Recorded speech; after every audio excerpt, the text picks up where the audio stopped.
A man played one turn of Yu-Gi-Oh Master Duel in 15 minutes. This is what happened to his brain. RR is a career YouTube and Twitch streamer presenting to a YouTube video with sudden onset frustration.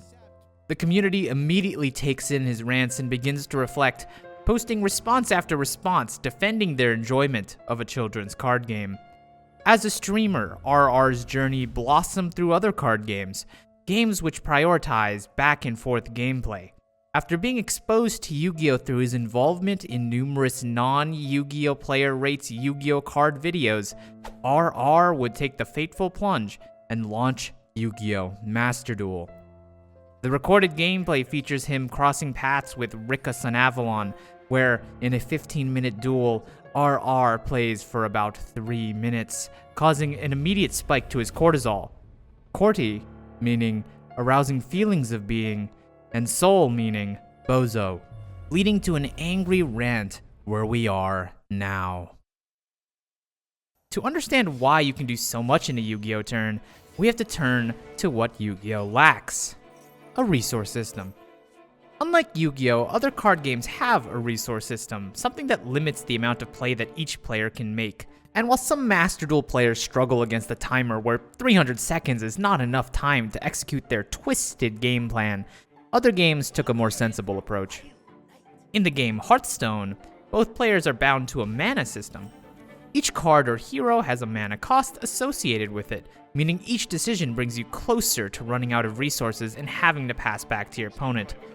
Furthermore, the mana pool in Hearthstone ramps up as the game progresses, meaning, unfortunately duelists, no FTKs. However, Yu-Gi-Oh, taking inspiration from all the card games around it, said, "Nah, we're good, I'ma do me." The game of Yu-Gi-Oh has no overarching resource system limiting the combos you can pull off. It's just as Bethesda lead Todd Howard once said, "You see that entire hand? You can play it." It's entirely possible to be given a 5-card hand in Yu-Gi-Oh, use all 5 cards to craft a board of monsters, all while refilling your hand with more cards, which of course, you can activate. Interestingly, there's exactly one expendable once per turn resource in Yu-Gi-Oh. Once per turn, each player can conduct exactly one normal summon of a level 4 or lower monster. And that's about it. Now the nitpicky among you might say, well, at least the cards in hand is a limited resource, right? Wrong! Yu-Gi-Oh is not governed by cards in hand, but rather by number of activations available. What's the difference? Well, let me introduce you to what Yu-Gi-Oh players have affectionately nicknamed the second hand. The graveyard is a zone where expended cards go, and where there are monsters on the field and spells and traps that you've blown. However, many cards have effects that trigger only when in the graveyard, meaning that you can have an opponent with no cards in hand, but with a hefty graveyard, fully rebuild their resources with Grandpa's Tombstone and Grandma's Ashes. This is why the community has given the graveyard the moniker, the second hand. Even more sinister for someone unfamiliar with Yu-Gi-Oh is the role of the extra deck, from which monsters can be summoned from at any time to further build advantage without utilizing their cards in hand, effectively making it a third hand. Being restricted by activations does have drawbacks, however. Have you ever wondered, man, that's a lot of text on those cards. Why do Yu-Gi-Oh cards have so much text?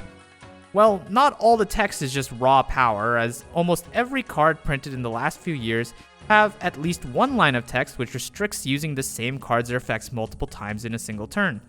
While Ash Blossom and Joyous Spring is an incredible card that almost everyone runs 3 copies of, being usable only once per turn means drawing 3 in your opening hand is just as good as 1 copy and 2 Burger King coupons. Speaking of which, Ash Blossom is of course a hand trap, which is a category of card designed specifically as a right to bear arms against oppressive first turn tyrants. Another way that Konami has attempted to rein in the power of Wombo Combo is to add restrictions to their cards, usually in the form of summoning restrictions which restrict what type of monsters can be summoned for the rest of the turn. Like how the powerful monster spam deck Dragon Link uses the card Rocket Tracer, which locks the user into summoning only dark monsters from the extra deck, restricting plays to a measly couple hundred cards, including some of the most powerful negation and extension tools in Yu-Gi-Oh's history. Unfortunately, despite having the foresight to put these sort of restrictions on powerful archetypal cards, some of the most powerful cards ever released in the past few years seem to forego these restrictions. Sprite Elf is an extremely powerful card which supports all level 2s instead of just sprites. This of course rocketed its native deck Sprite to the second best deck in the format, just behind the other deck abusing Sprite Elf. The presence of these restrictions often make or break cards, where either all decks are able to play the same broken combo line enabled by a card with no restriction, or you're forced to play a deck full of Flower Guardians. Really, I think a lot of it can also be tracked to one-card combos, which are exactly what they sound like. Combos which maximize the value you can get off a single card, which leads to hyper-consistent, long combo chains. Even the most unknown pack filler, only seen on a cultishly devoted YouTube channel archetype that you could imagine, probably has some one-card combo setup that goes at least +3. But while it seems that Yu-Gi-Oh has irreversibly spiraled down a route of power creep, where the intrinsic game design had led us to a point of no return, I have to ask, does it have to be this way? After the Link summoning era brought us the likes of Firewall Dragon, enabling combos extending beyond 20 summons, as well as YCS champion Jesse Cotton comboing off on an official Konami livestream for 8 minutes against a literal child playing UFO Turtle, Konami had enough.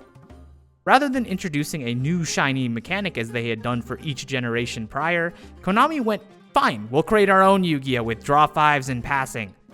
But while Rush Duels was billed as a completely different, simplified product, Konami was tinkering with ways to rein in the fun for the modern game. Instead of watching combo players spin their wheels for days at a time to set up a mid-board, why not just cut the middleman out, offering power at a fraction of the time? 2022 Branded Despia format is the poster child for this design. Branded Despia could achieve its standard end board with just 3 summons. Its main rival at the time, Sword Soul, might be the most perfected example of this quick and powerful design philosophy. And no, I'm not beating the allegations, I'm gassing up Sword Soul again. Sword Soul can set up 3 interruptions and a card draw in as little as 6 summons. Tired of reading cards that disappear just as quickly as they pop up, leaving no time to read their abilities even if they matter to the game state?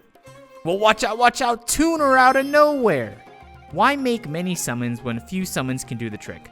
This sort of design feels perfect for the future of Yu-Gi-Oh!